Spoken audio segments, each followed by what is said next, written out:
اللہ تبارک و تعالیٰ نے یہ حکم تمام ایمان والوں کو دیا ہے کہ اسے کثرت سے یاد کریں، اس کا کثرت سے ذکر کریں۔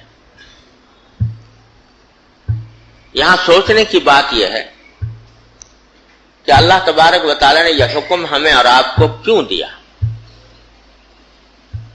کیا معاذ اللہ تعالیٰ ہمارے ذکر سے اللہ تعالیٰ کو کوئی مزہ آتا ہے، یا اس کی وجہ سے کوئی خوشی حاصل ہوتی ہے، یا اللہ تعالیٰ کو اپنی تعریف سن کر یا اپنا ذکر سن کر کوئی معاذ اللہ اس کے درجے میں کوئی بلندی ہوتی ہے؟ یہ تو ہر مومن جانتا ہے کہ اللہ تبارک و تعالیٰ کی ذات بے نیاز ہے، اسے نہ ہماری عبادت کی حاجت ہے، نہ ہمارے سجدوں کی ضرورت ہے، نہ ہمارے ذکر کی ضرورت ہے۔ اس کی ذات تو ایسی بے نیاز ہے کہ اگر ساری دنیا مل کر نافرمان بن جائے اور ساری کائنات کہ جتنی مخلوقات ہیں وہ سب معاذ اللہ تعالیٰ کی معصیت پر کمر بستہ ہو جائیں، اللہ تعالیٰ کو بالکل یاد نہ کریں، تو اس کی شان کبریائی میں، اس کی عزت و جلال میں حبہ برابر کمی نہیں آتی۔ وہ تو اکبر ہے، اکبر ہی رہے گا۔ اس کے جو صفات کمال ہیں وہ ہمارے کہنے کی وجہ سے نہیں ہوتے، وہ تو اپنی ذات میں عظیم ہے، وہ اپنی ذات میں کبیر ہے، وہ اپنی ذات میں صاحب جلال ہے، وہ اپنی ذات میں صاحب جمال ہے۔ لہذا ہمارے ذکر کرنے نہ کرنے سے اس کو کوئی نقصان نہیں، اور ہمارے ذکر کرنے سے اس کو کوئی فائدہ نہیں، کیونکہ اس کی ذات اپنی ذات میں ہی عظیم ہے۔ ہمارے ذکر کرنے سے اس کو کوئی نہ لطف آتا ہے، نہ مزہ آتا ہے، نہ کوئی کسی لطف اور مزے کا وہ محتاج۔ اس کے باوجود اللہ تبارک و تعالیٰ نے ہمیں آپ کو یہ حکم دیا کہ مجھے کثرت سے یاد کرو، میرا ذکر کرو کثرت سے۔ کیوں؟ جب یہ بات طے ہو گئی کہ اللہ تعالیٰ کی اس میں کوئی مصلحت نہیں ہے، لہذا یقیناً یہ حکم ہماری مصلحت کی خاطر، ہماری بھلائی کی خاطر دیا جا رہا ہے کہ اے مومنو تمہاری بھلائی اس میں ہے کہ ہمیں کثرت سے یاد کرو۔ اب بھلائی کا ایک معنی تو یہ ہے کہ آخرت کا اجر و ثواب وہ اللہ تعالیٰ کے ذکر پر مرتب ہوتا ہے، جو تو اپنی جگہ پر عظیم بھلائی ہے ہی ہے۔ ایک کلمہ ذکر کا وہ اجر و ثواب کی ایک کائنات رکھتا ہے۔ ایک مرتبہ سبحان اللہ دل سے کہہ لو، ایک مرتبہ الحمدللہ دل سے کہہ لو، میزان عمل نیکیوں سے بھرنے لگتا ہے۔ تو آخرت میں تو اس کا ثواب ہے ہی، لیکن دنیا میں بھی اس کا فائدہ یہ ہے کہ جو بندہ اللہ تعالیٰ کو کثرت سے یاد کرتا ہو، جو بندہ اللہ تعالیٰ کا کثرت سے ذکر کرتا ہو، وہ گناہوں سے اور معصیتوں سے اور جرائم سے اور ناانصافیوں سے محفوظ ہوتا ہے۔ وجہ اس کی یہ ہے کہ اس دنیا میں جتنے جرائم ہوتے ہیں اور جتنی حق تلفیاں اور ناانصافیاں اور ظلم ہوتا ہے، اگر غور کیا جائے تو اس ساری ناانصافیوں اور ظلم کے پیچھے یہ بات ہوتی ہے کہ بندہ اپنے اللہ کو بھولا ہوا ہوتا ہے۔ چور چوری کر رہا ہے تو اس لیے کر رہا ہے کہ جس وقت چوری کر رہا ہے اس وقت اس کو خدا یاد نہیں آ رہا، اللہ تعالیٰ سے غافل ہے۔ کوئی دوسرے کا حق مار رہا ہے، دوسرے پر ظلم کر رہا ہے، جھوٹ بول رہا ہے، تو کیوں بول رہا ہے؟ اس واسطے کہ اللہ یاد نہیں۔ اگر اس کو اللہ کا ذکر ہوتا، یاد ہوتا، اور اللہ تبارک و تعالیٰ کی عظمت و جلال کا تصور اس کے دل میں ہوتا، تو کبھی بھی وہ جرم پر آمادہ نہ ہوتا، نا انصافی پر آمادہ نہ ہوتا۔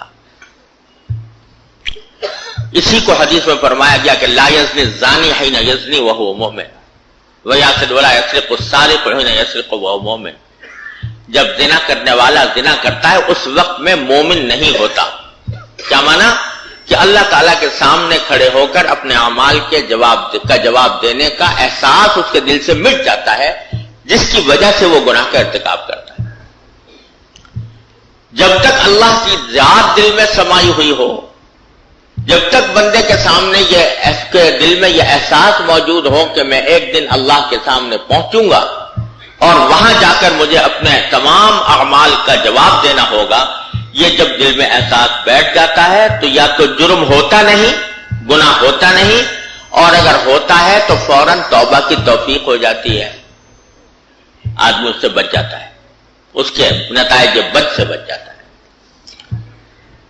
یہ ایک اللہ تعالیٰ کی سنت چلی آتی ہے کہ وہ ذکر کے نتیجے میں انسان کے دل میں ذمہ داری کا احساس پیدا ہوتا ہے، جواب دہی کا احساس پیدا ہوتا ہے، اور یہ وہ احساس ہے جو جنگل کی تنہائی میں بھی، رات کی تاریکی میں بھی انسان کو جرم سے اور ظلم سے بچاتا ہے۔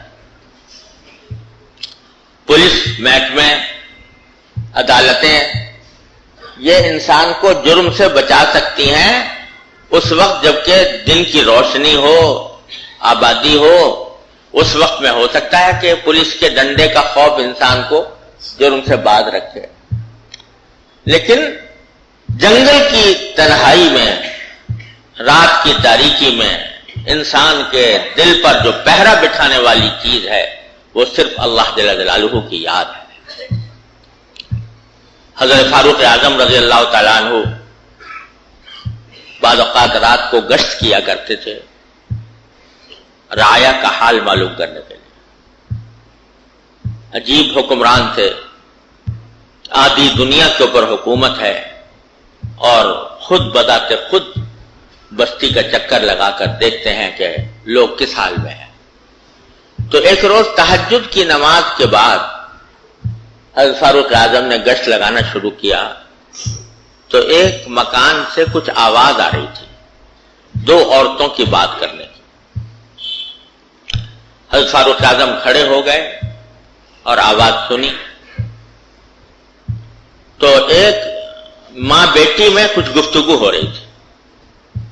یہاں میں یہ بات بتا دوں کہ کسی کی بات کو چوری چھپے سننا عام حالات میں جائز نہیں ہوتا، لیکن ایک حاکم جس کے ذمے ساری رعایا کا انتظام ہے، وہ حالات سے باخبر ہونے کے لیے اگر سنے تو اس کے لیے جائز۔ اس لیے فاروق اعظم رضی اللہ تعالیٰ عنہ نے کھڑے ہو کر بات سنی تو ماں بیٹی سے کہہ رہی تھی کہ بیٹی بکری یا گائے، بکری تھی یا گائے تھی، اس کا دودھ جو تم نے نکالا ہے یہ کم ہے، اس میں پانی ملا دو تاکہ یہ زیادہ ہو جائے اور پانی ملا کر ہم اس کو بیچیں۔ تو بیٹی نے جواب دیا کہ اماں جان، امیر المومنین کا حکم آیا ہے کہ کوئی شخص ملاوٹ نہ کرے دودھ کے اندر۔ تو ماں نے کہا کہ بیٹی، امیر المومنین کہاں دیکھ رہا ہے تمہیں اس وقت؟ اس نے حکم تو بے شک جاری کر دیا ہے، لیکن وہ کہاں تمہیں دیکھ رہا ہے کہ تم دودھ میں پانی ملا رہی ہو؟ نہیں، اگر ملا لو گی تو اس کو پتہ بھی نہیں چلے گا، تو ملا لو۔ اب یہ پتہ نہیں کہ امیر المومنین باہر کھڑا ہوا ہے، حضرت فاروق اعظم سن رہے ہیں ساری بات۔ تو بیٹی نے جواب دیا کہ اماں جان، امیر المومنین تو نہیں دیکھ رہے، لیکن امیر المومنین کا اللہ تو دیکھ رہا ہے، اس لیے میں یہ کام نہیں کر سکتا۔ تو اس بیٹی کے دل میں اللہ کی یاد سمائی ہوئی تھی، اس کے نتیجے میں اس رات کی تاریکی میں بھی وہ دودھ میں پانی ملانے کی حرکت کا ارتکاب نہیں کر سکتی۔ فاروق اعظم نے یہ بات سنی، اگلے دن تشریف لے گئے، معلوم کرایا کہ یہ کون ہیں، کون لوگ ہیں۔ جب تحقیق ہو گئی تو حضرت ام المومنین نے اپنے بیٹے کے لیے اس لڑکی کے رشتے کا پیغام دیا کہ میں اپنے بیٹے کا نکاح اس لڑکی سے کرنا چاہتا ہوں، کیونکہ اس کے دل میں اللہ کا ذکر اتنا سمایا ہوا ہے، اللہ کی یاد۔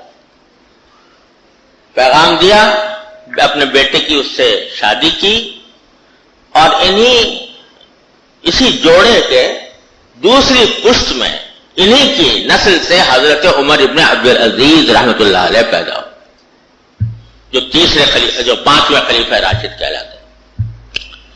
غرض کہنا کا مقصد یہ تھا کہ اللہ کا ذکر اگر دل میں سما جائے تو وہ انسان کے ہر نقل و حرکت پر پہرا بٹھاتا ہے، اس لیے اللہ تبارک و تعالی نے حکم دیا کہ اللہ کو کثرت سے یاد کرو۔